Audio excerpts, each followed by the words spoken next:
This episode is sponsored by Texas Glass and Tools. They offer a wide range of carefully curated automotive glass tools, such as the Pro Set, the WRD Orange Bat, launch recalibration tools, and more. Visit www.texasglasstools.com to place your order or call 830-388-3994. This episode is also sponsored by Kaizen Glass Solutions, who provide training and certification programs that span automotive glass repair and replacement, ADAS recalibration, sales, and more. For more information and class schedules, visit KaizenGlassSolutions.com or call 512-843-1416. This episode is also sponsored by Independent Glass Association industry partner eDirect Glass, the makers of Glass Part Match, which is free to the North American automotive glass industry that provides part matching by VIN or license plate, aftermarket pricing, labor, supplier inventory costs, and a whole lot more. For your free Glass Part Match account, visit www.iga.org/GPM.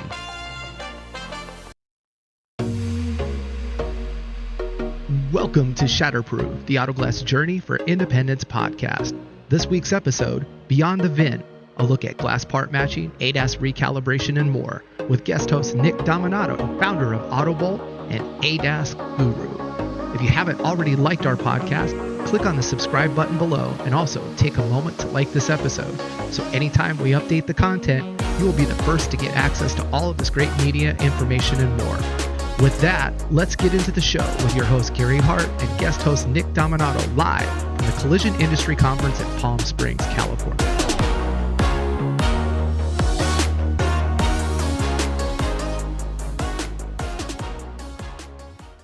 Hey everybody, it is Gary with Shatterproof, the Autoglass podcast. We are here at CIC in Palm Springs, so this will be the second CIC Palm Springs interview that we have this week or whenever this edition comes out. Anyway, we are here with Nick Dominato of AutoBolt, and many of you probably know that at least the name AutoBolt. It might be a little weird if you know Nick's name more than AutoBolt, but that could be, I don't know, and you'll tell us here shortly. But AutoBolt provides you that easy VIN to part match for the windshield, and they've been around for a year. Many of you may have run into him at the San Antonio Autoglass Week show. He had that booth right next to Omega EDI, who was barely there. I think you could have probably just taken over their space and used it. They were at so many meetings that week. I mean, that's how I came across him. Like, Nick's standing over there. I should go talk to him. But it was very nice meeting you, Nick. Thanks for taking the time here. I know it's kind of crazy. Everybody can hear and see people coming back around. So tell us a little bit about your background. How did you come up to AutoBolt? Like, where have you been? Yeah, so Gary, thanks for having me. Really appreciate it.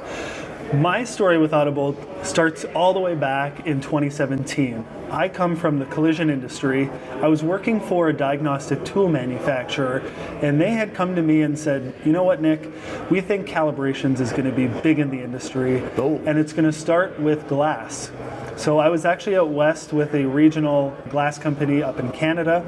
I had sold them on a diagnostic tool to do calibrations back when FCA and the Secure Gateway was the biggest thing in scanning. And after the conversation, they had asked me, they said, you know, Nick, your tool does, OEM, it's the OEM scan tool, so can you do VIN to nags? And I looked at them and I said, what's nags? And we all had a great laugh, and then they explained to me after that the big problem that they were facing, again, all the way back in 2017, which was, hey, we have like 3 or 4, 5 different possibilities on these windshields, and the dealers won't give us a call back. It's hard to get them on the phone. All the stories that you hear every single day when you talk to shops. Yep. So I quickly, I went back to the company. It was kind of a quick no. They didn't have any part information, so I kind of left it and went on my merry way. Fast forward a couple years, I started a software business in collision called ADAS Think, which did calibration identification for body shops. So we'd read their estimate, tell them what calibrations they had to do. And critically for AutoBolt, it used build data to identify what ADAS features were on the car. Okay. I ended up selling that company in 2021. I stuck around for a year, and then I decided to go in a different direction. And as I was kind of thinking about what my next move was going to be, I decided to call up my former customer. And I called them up and I said, hey, is this whole windshield identification thing still an issue in 2022? And they said, Nick, it's worse than it was 4 years ago. It's gotten way worse. And at that point in time, I thought, you know what? I've got the framework of using build data to decode vehicles. Maybe now is the right time where I can kind of take a shot at this. So we spent about a year actually building AutoBolt, building the database, creating the rules, understanding how windshields are decoded, and we eventually came to the market in April of last year. So we've been out for about a year, if you don't count the year we were in development. Sure, yeah. No, I mean, and that's, and the industry remembers, so in 2012, if I just kind of reverse for auto glass industry, Edirect Glass had released its first part matching based off of Toyota build data. And that was back when Toyota was very cooperative. They were looking down the barrel of the gun, as a lot of OEs were, with this right to repair. I mean, that's been an ongoing thing year after year. But more so, they were like, maybe if we extend an olive branch in this little thing called auto glass over here, we can make a difference. And it's funny because I think it was 2014, 2015, our vehicle DNA product from Edirect Glass had come out, which was scraping and building that data from OE unofficially because they didn't want to cooperate. Again, the right to repair and whatnot.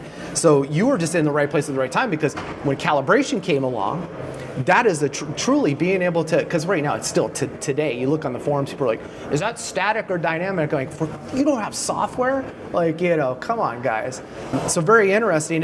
And so your ADAS Think product, that's now obviously in the hands of somebody else, but that also kind of has lent itself in the auto glass side, because you do now, through AutoBolt, provide the calibration type in addition to the glass part match. So that's perfect. That's exactly right. And it's a nice to have. Certainly understanding if a car needs a calibration or not, it's easier in the windshield or auto glass industry than it is in collision, right? Sure.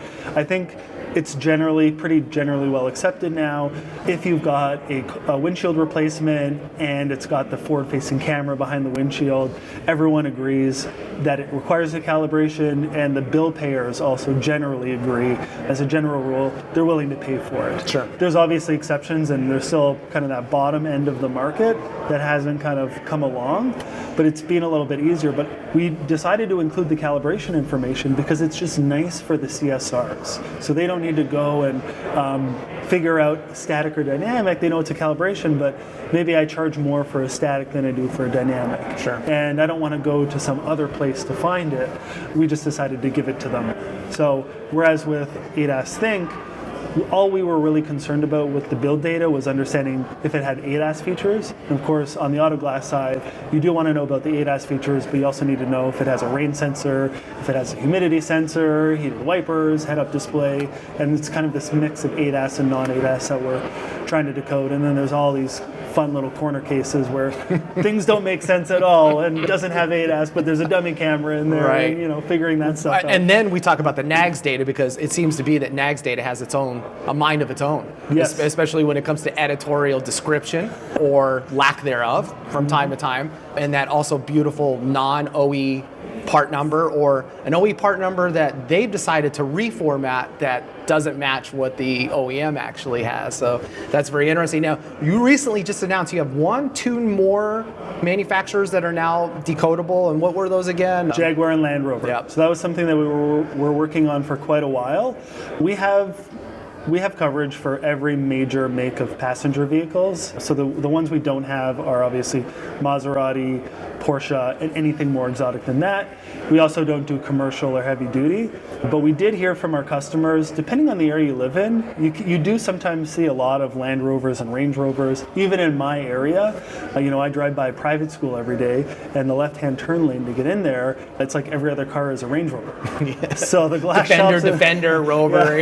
Yeah. So the glass shops in that area do a lot, and so it may depend, but so we have quite a few customers who kind of lean on that pretty heavily. If you're in an upper class area, you might see quite a lot of that. So we put a lot of time and effort into kind of getting that data and then being able to decode it. So we're happy. We added that about 2 or 3 weeks ago now. Brilliant. Yeah. And not only that, but something the industry may not know, but you would know if you are a glass part match user or an eDirect Glass user, is now there's also an API available. So here's the nice part about that, which just continues to make AutoBolt that Swiss Army of all things part lookup, is it's now saving, to your point where you're saying the CSR doesn't have to go look over there. Now a CSR within eDirect Glass or Glass Part Match, getting all of their other billing information and supplier data, now are saying, oh, okay, I've got this, because you can now integrate your AutoBolt account directly inside of this. So you're just allowing the API, which is a brilliant move for a lot of these shops, because they don't have to have multiple tabs open anymore. Exactly, and we hear that quite a bit. So,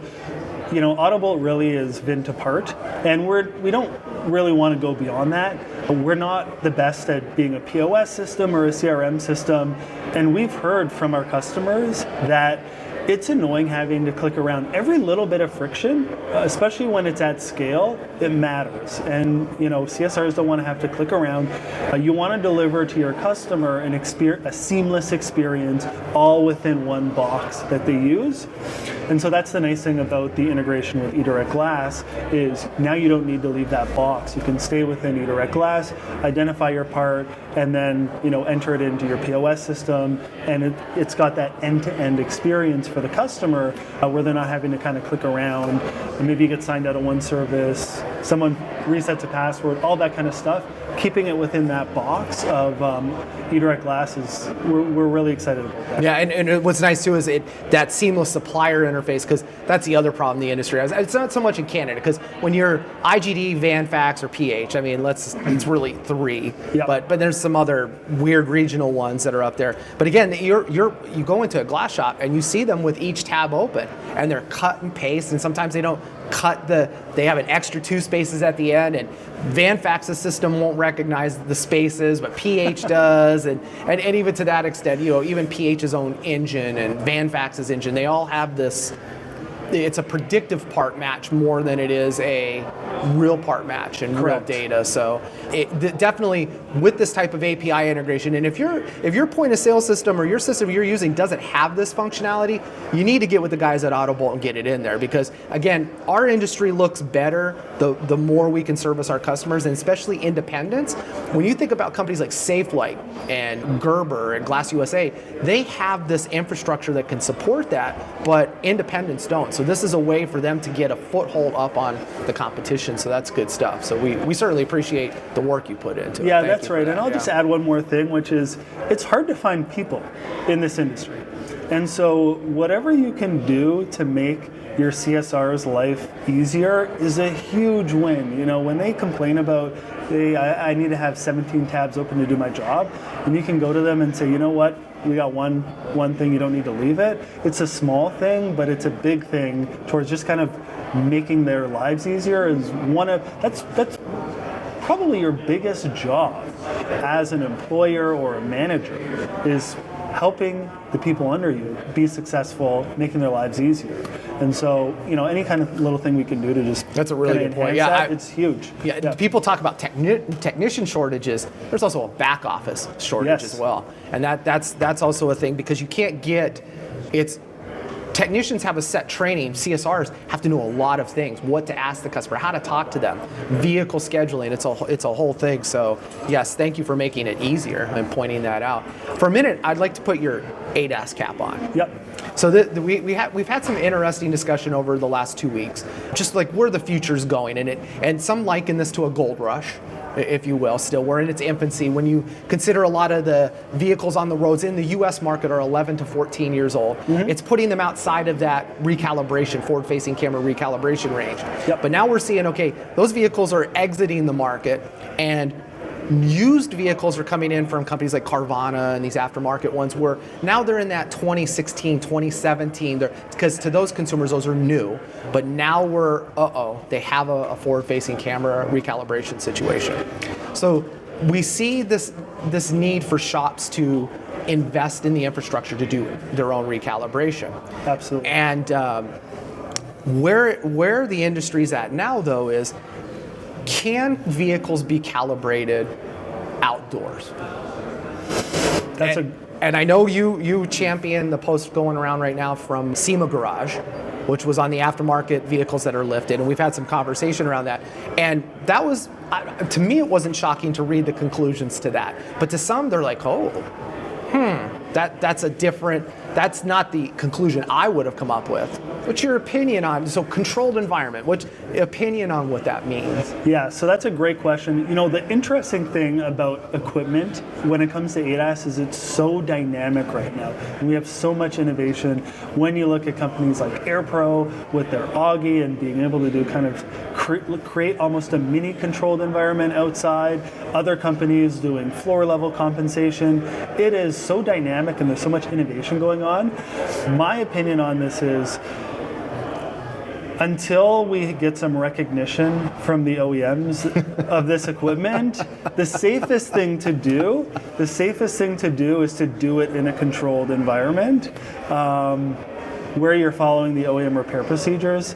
But it is amazing to see just all this innovation from all these companies, whether it's the Augie or whether it's a TruePoint, letting you kind of be nimble within different environments. Yeah. What I definitely what should never be done is doing a calibration, kind of on a gravel floor or on a street with a slope with a drain, using standard calibration equipment that was never meant to accommodate, for that type of pitch or yaw difference, and just thinking that you can kind of throw a standard calibration rig on a gravel parking lot or on a steep driveway and do a calibration. Because the trick is just move the target assembly to where you get a pass mark. We've seen, so anything with a pitch, we've seen, instead of having the target there, I'll accommodate for what I think until I get a pass. And that just means you're spending, first of all, you may be calibrating it within that plus or minus range that the manufacturer gives you for the axis, the pitch and the yaw and everything, which I'm understanding is up to 27 inches plus or minus. And well, and here's the thing that I would say, which is, if you're doing that, if you're just taking this standard calibration rig that doesn't have any of that compensation, those features built in, and you're just throwing it in a parking lot or doing something on a sloped hill or a sloped street, you're no better than the person who calls a customer and says, don't worry about it, we'll change the windshield, we'll put it back in its right spot, and it doesn't need a calibration at all.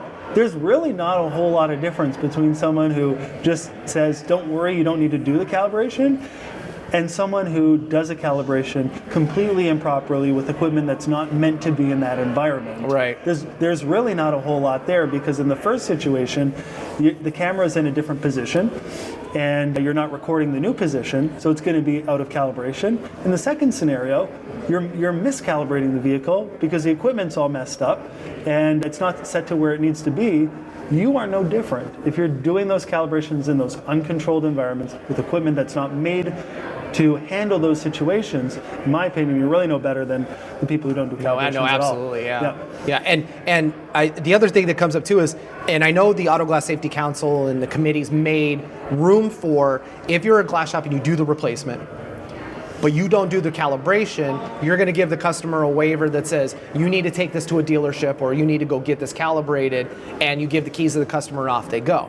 Yep. Now, that's almost, some people argue that's the same of saying, don't worry, you don't have to calibrate it. Or, I know the last conversation I had on this subject was, well, these are assisted safety features, which means they can be turned on or off, and pretty much within reason, if you got your vehicle back and it wasn't recalibrated, and you go to turn lane keep assist off and it starts drifting, you turn it off and you leave it off because you're driver in control. So it is also just, if you're not performing the service, first of all, you would recommend get into the business. It's lucrative. Correct. But secondary to that, is there a reason to not put the power in the hands of the consumer to let them go take care of it? I think at the end of the day, it's always up to the consumer to choose what they want to do with their own vehicle.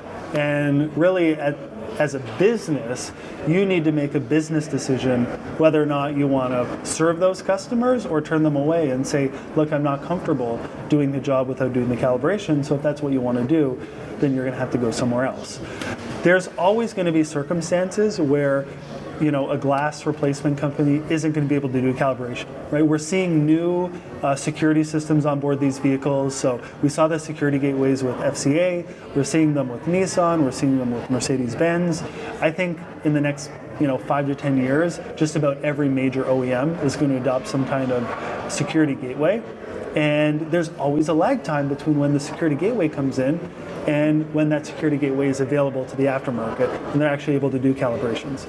And then you have things like, sometimes you may need to do a night vision calibration or a head-up display calibration, or maybe your equipment just doesn't have the coverage because let's face it, most glass companies are using an aftermarket system, and coverage isn't going to be 100%. So there's always going to be situations where every now and then you're not going to be able to service that customer and do the calibration. And so I think you do need to have a contingency plan in mind where you're able to give them a waiver and say, look, we're not able to complete the calibration. We think it's important, and you need to go to a dealer or somewhere else, and there probably should be a waiver involved in those types of situations. Nothing is perfect, and of course, you can't perfectly contract all liability, but there are going to be those situations that glass companies are going to have to face. Well, and that's a question I have for you is in your experience with your knowledge of dynamic, because this it's pretty straightforward on static. We know that basically the device you plug in interrogates and asks the onboard computer to run a preset program that is the recalibration. So it's not necessarily the tablet, but it has to go through a firewall to gain access no matter what. But now dynamic's one of those really dark things that we look at is that you get in a vehicle and the tablet just starts going down a checklist. Because again, the computer's running the program saying, okay, you've asked me to go into this mode, you're now driving, and we're checking off the list. So it doesn't seem that there is an OEM look at what is in the dynamic. What is it looking at? So we know probably if it has lane keep assist, you're looking for lane markers, but what else is it identifying? And every vehicle seems to have a different length of time. And wouldn't, in that sense, is dynamic really just self-calibration that's just activated? Yes, kind of in a way, and there's probably a fine line between, you do have self-calibration systems, so those exist already. It's always a question in the industry is, are these vehicles going to calibrate themselves? The answer is, a lot of them already are. So when you look at a blind spot system from just about any of the domestic makes or Volkswagen, Audi, those blind spot sensors are self-calibrating. Meaning they're constantly running a calibration routine to kind of fine tune as you drive down the road. And a dynamic calibration is, in a way, not a lot different than a self-calibration that's just initialized. So rather than just kind of running on its own or constantly running, you're pressing a button to flip the switch. Whether or not we kind of come into a world where these vehicles are able to self-calibrate, I personally don't think so. But it's actually interesting you mentioned that, because when you look at the service information at, for example, BMW, the service information just tells you, as a windshield technician, to change the windshield, initiate the calibration, the dynamic calibration, which it is in a BMW, and give it back to the customer, and simply tell them that some of these lane keep assist features will not be available for up to 100 miles or whatever that number is. So very much the way when you take delivery of a Tesla and you have ordered the autopilot feature or full self-driving, it's the same thing. The consumer goes, yeah, I'm ready. They start the button and it gives you a little loading thing. And as you're driving around, 25%, 30%, and you could stop and then the next day, or if you do it all in one shot. But it's interesting because there's no two Tesla owners that'll ever say, mine was 15 minutes, mine was a half an hour. And some people take delivery at dusk, or they take it early in the morning. And that's the other interesting thing too about dynamic calibration is it doesn't seem to be that there's ever a time of day that is more suitable than another. You brought up the night vision calibration, completely different technology, but if I'm a shop and I have to go out and do a dynamic drive as the sun's going down, is it taking me any longer or not? And then if I do it in daylight, is there any effect for nighttime? So granted, at night, these cameras are looking for the headlights and other light compensation, but they also have low light compensation. A lot of these CMOS sensors get down to very low light conditions. Why aren't we being required to do dynamic calibration at night? I'm not aware of any OEM that says we need you to do it in daylight and darkness. I mean, and that gets back to the point is what is in that dynamic calibration that makes it not almost self-calibrating, and then here's that fuzzy logic by the OEM. Yes, and it's, it would be nice if we had that granularity about what is it looking at, and kind of you could see a little bit more, although on the other hand, maybe you don't want the tablet to really show what it's picking up because it's a distraction, and typically it's one technician doing a dynamic calibration. Which it shouldn't. If you need 2 technicians out there with you, and I know shops are losing their mind going, I don't have 2 people, but you can't be expected to hold a tablet, drive a car safely, and do some of the things that you need to do, or you should really have another guy in the car with you. You know what? It's going to be distracted driving, no matter how you slice and dice. Yeah, no matter how safe you are. I think there's. But I know a lot, and I often wonder in those states. I know, like in our area, in the greater Phoenix area, there are no texting laws. Mm-hmm. So if you have a device in your hand, and I know Canada, hands-free, like in Quebec, yes. So here you are driving down the road with is there an exemption for that technician to have a tablet in their hand while they're driving? There's definitely not, and actually in British Columbia there was a court case that said even putting a phone in your lap counts as holding a device for the purpose of the legislation because you're holding it in your lap. Okay. So even putting that tablet, just resting it on your legs and driving and kind of doing one of those and looking down would still get you pinched for driving with a device. Yeah, those fines aren't cheap. I saw some of the signs, especially in Canada. I mean, that's like a car payment that you're giving away. $700. Yeah. Plus demerit points, plus insurance, all that stuff. Yeah. So it's... The question is, what's the alternative, right, to do a dynamic calibration? I think what's nice is we're seeing automakers start to switch to this static or dynamic model. So we're seeing it with Toyota, we're seeing it with Volkswagen, Audi, certainly Mazda, Hyundai, Kia have had it for quite a while, where we're giving the option to the repairer. Hey, you know what, you can do a dynamic or you can do a static. And it's always interesting because, when you get a glass shop or any shop really that's doing calibrations, at first they want to do all dynamics because it's easy, you just drive the car and go. And static is this hard thing that you have to figure out, and you got to set the targets up. But then you come back 3 months later, and all they want to do is static because they can set them up, knock them down in 15 minutes or 20 minutes, whatever that number is, and they don't want to go driving at 4:30 p.m. and fight rush hour traffic because you got to get that Honda up to 72 kilometers an hour or whatever it is. Pardon my Canadian. With that, but you have to get it up to near highway speeds for some of these vehicles to do the dynamic. They just say, let me do a static and get it knocked out. And so having that, I think we're starting to see OEMs listen to the aftermarket and kind of opening up that static or dynamic option. That's a win-win-win for the vehicle owner, for the repairers, for the OEMs. That's kind of true. Giving them that optionality is quite until the shop now. The only voice I haven't heard come into the conversation until maybe like 6 months ago has been the insurance companies, because all of a sudden they're like, whoa, wait a minute. Now every glass claim comes with a calibration claim attached to it.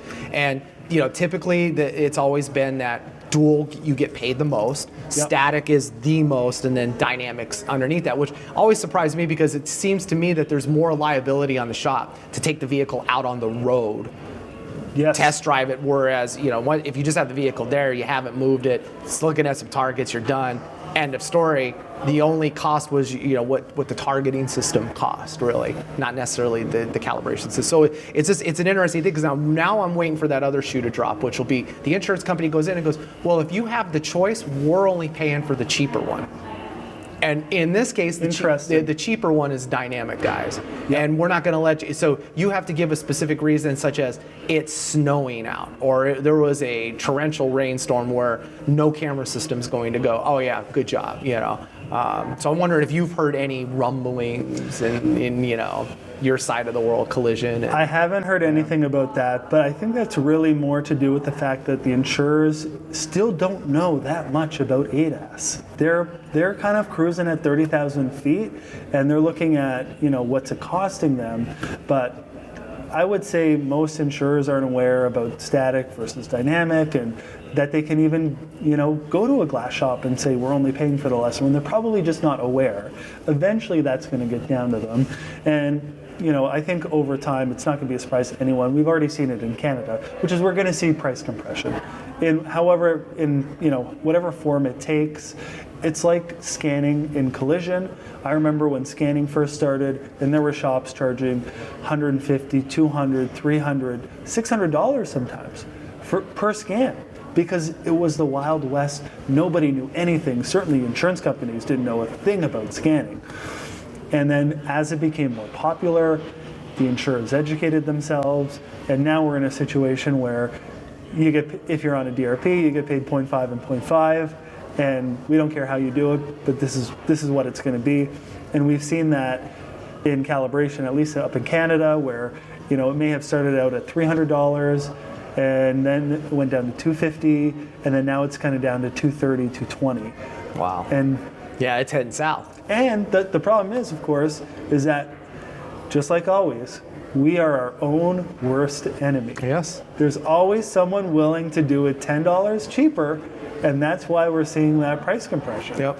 And you meant, so we're talking Canadian dollars, that, and why my expression was wow, is because in Canadian dollars versus US dollars, that's almost 40 cents less per dollar. It's probably, call it 170. Yeah, wow. 170, $180 US. Yeah. In the US, that's where typically like a dealership will go, yeah, that's what because we're just going to slam it for you. You're going to come in for an oil change, and if you had this happen, and we'll take care of your windshield at the same time. And like Volvo and Ford, their whole attempts at controlling the glass space have almost been laughable. And my own experience is like with Volvo, I have a hybrid Volvo T6, and that whole thing, like, you have to bring it into Volvo. It's going to have OE glass. And the irony is we take it down there and it's Joe's Auto Glass that comes out. And then you ask, well, did Volvo calibrate it? No, I did. Okay. Well, what adhesive did you? I use Sika. Oh, not the Volvo adhesive that the bulletin says you need to use? I don't know. This exceeds that. And I'm like, they're okay with it? They're like, they don't care. The service writer we're called out. And I'm like, interesting. And I'm like, well, at least it's the OE glass. So 1 out of 3 isn't bad. But Ford is another interesting one, because they've tailored this whole program around their certified whatever. But you can't expect a guy in the middle of Alberta or the middle of Colorado that's hundreds of miles from anywhere to go like, first of all, I'm going to invest a lot of money to service this, when I can still buy the glass, I could still calibrate, because there's going to be some tool that allows me. Mm-hmm. And are there any benefits to these OE programs, or can they really enforce it at the end of the day? There's always some benefit, I guess, to the vehicle owner. There's always some psychological benefit of knowing you've got OEM glass. And look, let's face it. I think overall, OEM glass is generally of higher quality, fewer defects, fewer QA issues. There's definitely a spectrum of quality in aftermarket brands, for sure. But you could say that OEM is generally probably a little bit better than the aftermarket. So you've got a little bit of that and some backing of the dealership. But until the OEMs really decide to get serious about glass, because glass is the redheaded stepchild of you heard it from Nick, not me. Yeah, the OEMs, they don't want to sell glass. Yeah. It's a pain in the ass to sell. It's hard to ship. It's heavy. It breaks all the time. So the OEMs don't want to sell it. The dealers don't want to stock it. The dealers don't want to do calibrations, because a lot of times they don't have the space. The technicians aren't familiar with doing it. So they're probably taking the entire book time to get it done. So like, you look at this landscape where the OEMs don't want to sell glass, the dealers don't want to stock the glass, the dealers don't want to do the calibrations, and it's going to be very difficult for any of these programs to kind of get off the ground, not to mention the fact that OEM glass is, generally speaking, completely uncompetitive with aftermarket glass. Sure. It just goes to show, like, there's really not a level of seriousness at the moment by the OEMs where they're showing there's a concerted effort to make an actual dent in the glass industry. And to be fair, it's going to be a big effort, because the OEMs have to get on board. The OEM part distributors have to get on board, the dealers have to get on board. So they kind of have to wrangle all of these different stakeholders to make a glass program work. But that's really where the challenge is. Yeah, and the other thing that we see when it comes to just that aftermarket talk, so to speak. Mm-hmm. So we've got this whole. So I'm going to call them non-authorized tools because the OEs don't really recognize these aftermarket tool manufacturers, and the tool manufacturers they're licensing from somewhere a way to get that interrogative request into the vehicle. Mm-hmm. So now when we start to talk of the future of where are these tools heading with regards to, you mentioned before, these firewalls or security measures are going to come in place. What does that do for some of these aftermarket tools and what maybe some of these individuals have bought? You make a $9,000 to $13,000 investment. How can you ask that manufacturer, where do I sit with my investment a year from now? What's a good question for a shop to ask their tool manufacturer? Sure. So the first thing I'll say is, what does it look like for a shop? I think there's going to be short-term choppiness, but I think in the medium to long term, not a whole lot is going to change because of right to repair, because of the pressure that the OEMs are under to make this available to the industry and the existing agreements that are kind of out there. I really think that, over the long term, the aftermarket is going to continue to have access to doing calibrations.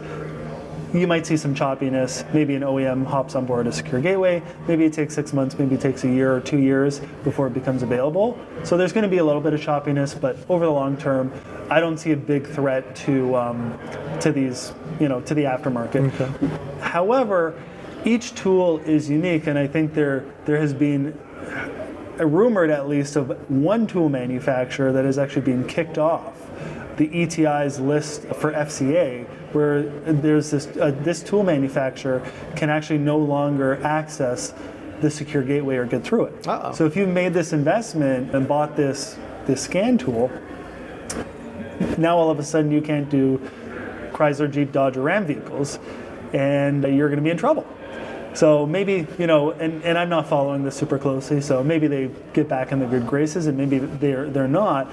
But I would say as a glass shop, what I'd want to make sure of is that I'm buying from a reputable equipment manufacturer. They can all, there's different ways of getting data as a tool vendor. So you can get data from the Equipment and Tool Institute, or EDI, and that is the entity that is licensed by the OEMs to take the tool data and then sublicense it out to the tool manufacturers. Okay. That's the standard, accepted, and legal way to do it.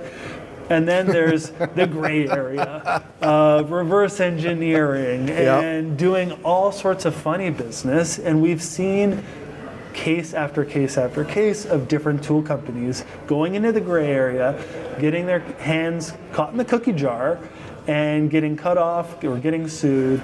So if I was a shop, I would say, just be sure to use a reputable tool manufacturer that isn't doing the funny business. But to be quite honest with you, I think the answer is most shops, you really should have more than one tool, right? Because there's no one-size-fits-all tool unless you go out and buy all of the OEM tools. If you're going to use aftermarket, there's no one-size-fits-all. So you're probably going to end up, after you've had your equipment for a while and kind of gone through some period of time, you're probably going to own more than one brand to get you through different scenarios. Absolutely. And again, it's business model. So you've got to figure out, as a glass shop, what your investment's going to be, what your expected return on that investment is, and okay, I'm going to have this for targeting. I'm going to have these two backups for this, and even maybe have multiple targeting systems. And especially as you grow and you add technicians, different technicians may have different skill levels at the time. Mm-hmm. So picking on, maybe I have an Autel tablet, and I might own a CarCal and an Augie, and it's because I have a set of technicians that aren't up to that excellent. They know a tape measure. They know how to do those things versus, hey, we have Augie, or we're only using the Augie for our remote work because this week our space is booked. And we don't want to turn work away because it ends up going to another customer or another shop. So that's a very good, thing to throw out there that you said to these shops is you might have to have multiple systems. And I could just hear it now, these shops going, we're already beat up, we can't afford it. And and that's, if you look to insurance to solve your cash flow problems for your business, you're doing your business wrong. I've always had that opinion. And pre and post scan. So earlier when you were you talking that 0.5 was on the pre and post scan or just in the 0.5 for your pre, 0.5 for your post. Okay. Yep. So you're getting a half an hour? As a kind of rough Rule- and ready rule of thumb. overall, Yeah. half an hour per scan. And the OEM repair procedures normally scream right from the start. You have to pre-scan, you have to post-scan for a windshield replacement. So I believe, is it OE Connection or there's something out there, iCar have it, where you can go and see what the manufacturer says. And I've looked through a lot of those, and pre and post-scan are something that are there. I don't believe that is something that the auto glass industry has fully adopted. Don't know why. And I think maybe it's because they either A, don't feel they're getting paid for it, or they don't think they can get paid for it. But when it comes to OE procedures for ADAS calibration, to your knowledge, do these ADAS tools give the shop any support with regards to you have to pre-scan, you have to post-scan, no matter what the scenario is? So I would say the information's out there. Even aside, all the OEMs are super clear. You got to pre-scan, you got to post-scan, and then in a lot of cases, you may have to do an in-process scan. So the vehicle comes in, you do a scan, maybe you do some replacement work, and this is mostly on the collision side. Maybe you have to do another scan. So on the body shop side, you may actually have to do 3, 4, 5, 6 different scans as the car moves through the repair process, ultimately ending with the post-scan. But even if we just kind of threw all that out the window and the OEMs were completely silent, it would still make business sense as a glass shop to do a pre and a post scan. As these cars become, and these electrical systems become more integrated, we're seeing, for example, on a Subaru, you may have, if you have an ABS light or an ABS code, that may actually turn off the eyesight system. So you could be in a scenario where you do a windshield replacement, you replace the glass, do the calibration, customer comes back and says, you know what, my eyesight system doesn't work. And if you hadn't done the pre-scan to see those ABS codes or engine codes, you might be screwed. You might be paying for a trip to the dealer for them to diagnose it, and then they may want to put in OEM glass and all that kind of stuff that happens. So just from a CYA perspective, it pays to do a pre and a post scan. And I think, and sometimes not pays with money, but it pays for that after the warranty side, which costs far more than your time to do the pre or post scan. Yeah, and the question is, are repairers or glass replacement shops not paid for it, or is it included? And I don't have an intelligent opinion one way or the other. Well, and so you're familiar with how muddied NAGS is, and so NAGS has no official say part-wise when it comes to pre or post scan. So NAGS hasn't set industry standards for that, nor has any of the point of sale systems, because we don't have an industry standard for that. So at least on the estimatic sides, the ADP, or not ADP, this being here has thrown me back at that. But your Solera, your CCC, your Mitchell systems, all have that in there because that's something that the DRP program, these insurance companies are used to, those codes. And it's kind of baked in. They're like, because the OE procedure now, and a lot of these estimatic systems follow the OE procedure. So they're saying, if the teardown's this, that means all those parts need to have a code. Mm-hmm. In auto glass, aside from the glass, there's no other component that's made up. Like, I know Safelite makes their own calibration codes up, and then Lynx has their own. And then you get up to Canada, Uniband has something, and you're like, couldn't the 3 or 4 of you, it's not like we're saying there's 12 or 13 of you, there's like 3 or 4, maybe you could have gotten together and said, we'll create a de facto one part number. And I it's shocking too. Myself, I know there's reps out there from like adhesive companies and other tool companies that go into shops, and we're like, you're not billing for rust? on all your, on these, I didn't know, I'm not going to get paid. You're like, yeah, you will. You have to do a little work to get it, but you will get paid for this. And it's the same thing. You will get paid for pre and post scanning because you have the OE data right here that says you have to do that.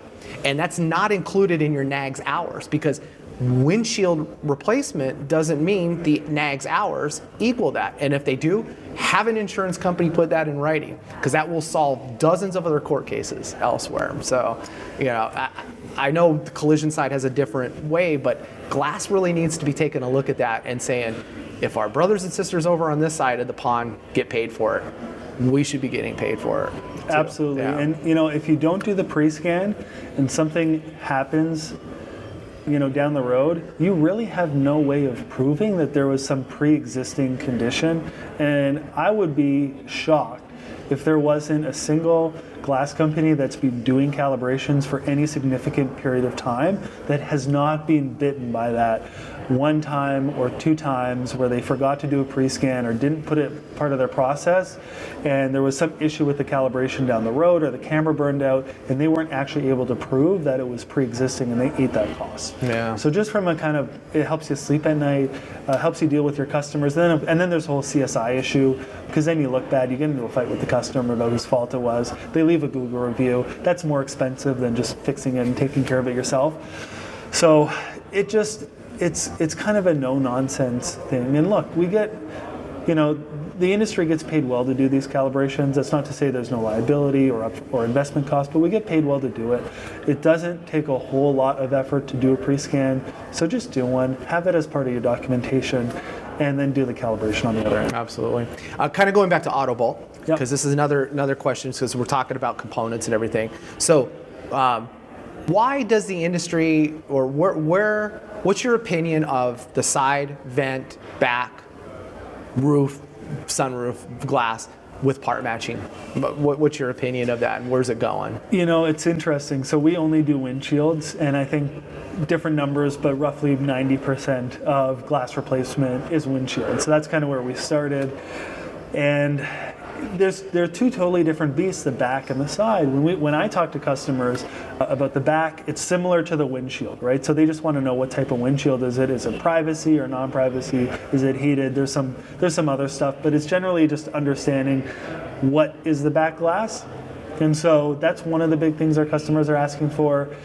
But when you move to the side glass, yes, there's kind of laminated versus tempered, especially in that front door glass. So we do see that, but a lot of the times it's not understanding, hey, we know what part it is and we need to decode it among the 7 options like a windshield or a back glass. A lot of the times what I'm hearing is, hey, you know what, we need to do this glass replacement, this quarter glass replacement on a Sprinter or a Chevy Express, and I don't know if it's a regular or an extended. Is it a sliding door? Is it not?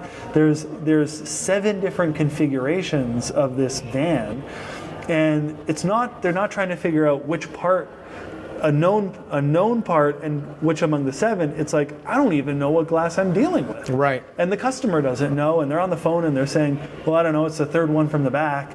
And well, that could be 4 different pieces of glass depending on how the car's configured. So what I've heard from our customers is, on the side anyway, it's a lot of just understanding how that vehicle is laid out and what glass, as opposed to knowing the glass and decoding it from multiple options. Right. Yeah, and it's true. Like the Sprinters and your Cities, your Expresses, those can even be modified at the dealership aftermarket. Yep. So it comes fully paneled, but they use one of the structural cutouts, and they'll put a slider window in, or they'll put security glass in the back, or it's a different thing.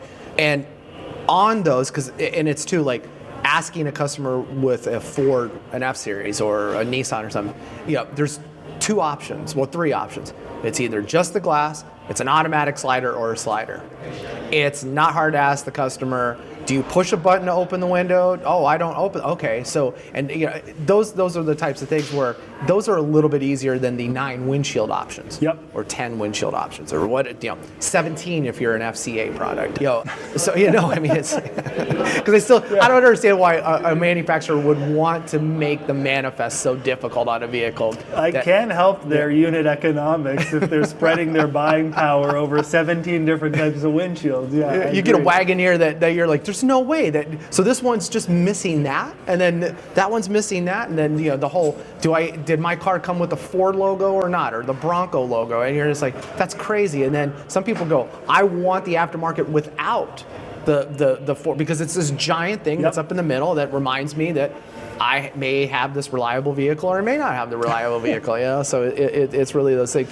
I do know there are products in the market, Glass Part Match, eDirect being one of them, that we do provide that information more so on a predictive model than that, and because it's true. When you look, and again, it's reading NAG's information or the manufacturer information about the vehicle is going to tell you the 2 options they give you for side glass.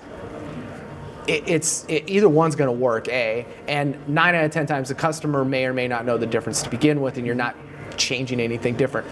It's also not hard for the customer to take a picture of the side of their vehicle, especially if it's a Sprinter van, and send it to you, which is then, I'm not saying it's definitive, but it just got you a whole lot further than going, I don't know. But there's still, we see it on some of the Facebook groups, social media groups, they'll post a picture of a express van and they'll draw with their finger, I need this glass, what is it? And it's true, if you go to NAGS, the breakaway photo doesn't even show that. Because this van now has 2 doors that open. The NAGS photos just shows it all perfect, no doors at all. So I totally get that, but it's one of those things that by now is NAGS should catch up, take care of their problem. I know, like Glass Part eDirect, we have a supplemental side catalog that you can click on and see those things. But again, we're not telling you that this is exactly what the manufacturer says the glass is. We're getting you in that ballpark that you can take care of it. And the number of shops that I think you and I both see, they're not getting many of those vehicles. Unless you're doing a fleet account where that's all they have, I could see that as a headache. But after a while, you should already have all those on a cheat sheet. I know Carlex does a good job at having their cheat sheet for the Ford models and whatnot. But yeah, I mean, it's crazy. Well, again, AutoBolt, thank you very much for bringing that to the industry. I know when I walked over to you at the show, I was like, Nick, there's like 20 companies in this industry that provide this. I'm shocked that you're here, but I'm interested. When you get back and we're all settled in, and I think I approached you in February, March of last year. And said, I'm very interested because, whatever we can get out to the industry to get it right first is exactly what we need. So thank you for that. I appreciate the collaboration. Thanks, and thank you, Gary. I know we're super excited again about our integration with Glass Part Match and just that kind of seamless end-to-end experience. That's what's right for the customer. That is what's so fantastic about our partnership. Excellent. So I'm kind of really looking forward to seeing what and else we can do. Thanks for sharing your. I know. ADAS is going to always be with you. It's like we all have that starting area in our lives where we're like, like you see actors on TV, you're like, you're only going to be that military guy that always has chew and carries a gun, and they're like, we need that guy in the next 10 films. So I didn't mean to pull you into that ADAS side, but that seems to be right now. There's so part matching in ADAS, what is real and what isn't, seems to be this real thing, and honing it in, I think, is important for collision and for glass. And having experts in all these areas, I'm sure anybody can reach out to you anytime at AutoBolt or just your email address and say, hey, Nick, I got a question about this, or how can I use AutoBolt better? They should just reach out to you. That's right. So we have a contact page on our website, or anyone can get in touch with me directly. My email address is nick@myautobolt.com. Perfect. Yeah. Well, thank you again. I appreciate you taking the time here. I know there's so many things to do at these events, but then too, it's Palm Springs, so a lot of people are coming where there's less favorable weather and they're coming to a better environment here. So I certainly am. A lot of people want to be outside, so I appreciate it. This has been the Shatterproof Auto Glass podcast with Nick from AutoBolt. And all the details below on this podcast, you're going to find all the links to how you can sign up for My AutoBolt and Glass Part Match and everything too we talked about. There's going to be little snippets down there about some of these OEMs, their position statements, why you should be pre and post scanning. We're going to put all that information down there. Remember, also check out our website. That's where the transcript of this is going to be, so you can always use it for quotes or just source your material. Again, Nick, I really appreciate you coming out here. Thanks, Gary. Thank you. All right. This has been Beyond the VIN, a look at glass part matching, ADAS recalibration, and more, with guest host Nick Dominato, founder of AutoBolt, recorded at the Winter 2024 Collision Industry Conference in Palm Springs, California.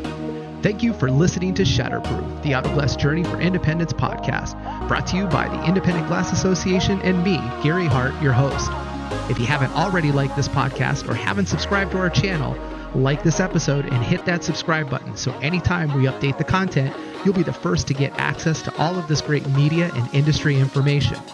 We also want to thank our sponsors of the podcast, eDirect Glass, who is also the maker of Glass Part Match, which is free to the industry, so get your account today at www.iga.org/GPM. And Augie by AirPro, that amazing on-the-glass targeting recalibration system, allowing your business to work anywhere with support you need to succeed. You can find all of the links referenced in this podcast in the descriptions or comment below. Thank you again for tuning in and supporting the Independent Glass Association so we can continue to provide quality information and educational materials for the independent automotive glass industry.